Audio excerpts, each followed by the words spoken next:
jadi prinsipnya vaksin yang nanti akan diberikan saat vaksinasi itu harus sudah selesai dilakukan uji klinis fase ketiga.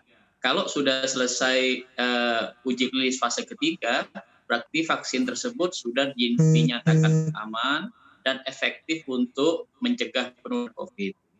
Sehingga kalau itu sudah hasilnya demikian, maka semakin cepat semakin baik. Cuman timetable-nya, waktunya kapan? Kalau di Indonesia sendiri ya, yang saya tahu, yang Bio Farma yang bekerja sama dengan Sinovac itu rencananya uji klinis fase ketiga itu kan berlangsung 6 bulan.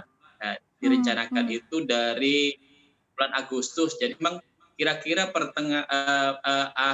awal dari 2021 itu baru kelihatan hasilnya dari uji klinis. Sehingga prediksinya kalau yang Bio Farma kerjasama dengan Sinovac itu prediksinya bisa dilakukan vaksinasi kalau hasilnya dinyatakan baik dan aman itu di awal 2021.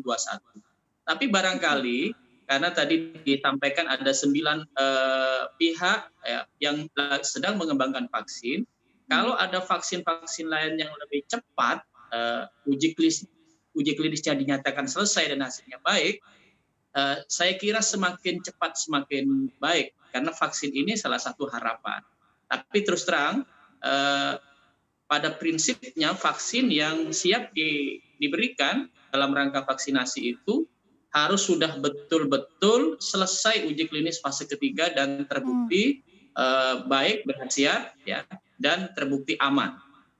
Ya, kalau kita melihat pengembangan vaksin dari tahun-tahun sebelumnya, pengalaman sebelum-sebelumnya itu kan sebetulnya prosesnya panjang sekali ya dokter, bisa sampai bertahun-tahun. Nah kalau ini karena pandemi COVID-19 kemudian dipercepat membuat kita bertanya-tanya, resikonya sebesar apa sebetulnya dokter? Karena kan selesai uji tahap 3 kemudian harus dilihat dulu efeknya terhadap yang dikenakan vaksin itu seperti apa dokter?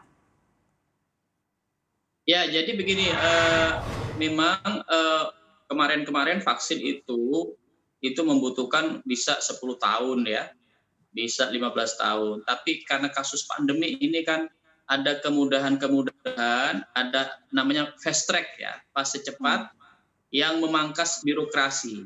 Tetapi pada prosedur-prosedur melihat mutunya, kualitasnya, ya seperti uji di awal itu uji laboratorium, ada kemudian uji kepada binatang, terus yang terakhir tahap ketiga itu uji kepada manusia.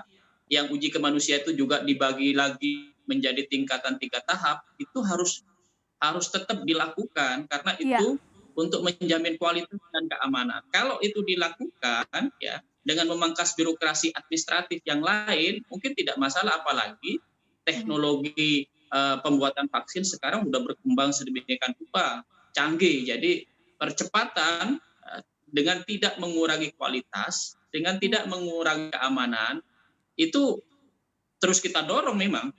Ya.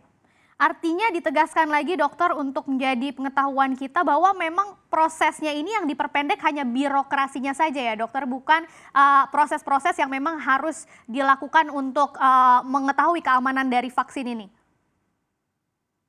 Ya, proses untuk menjaga kualitas, menjaga keamanan itu tetap dilakukan dan tetap dijaga dengan baik.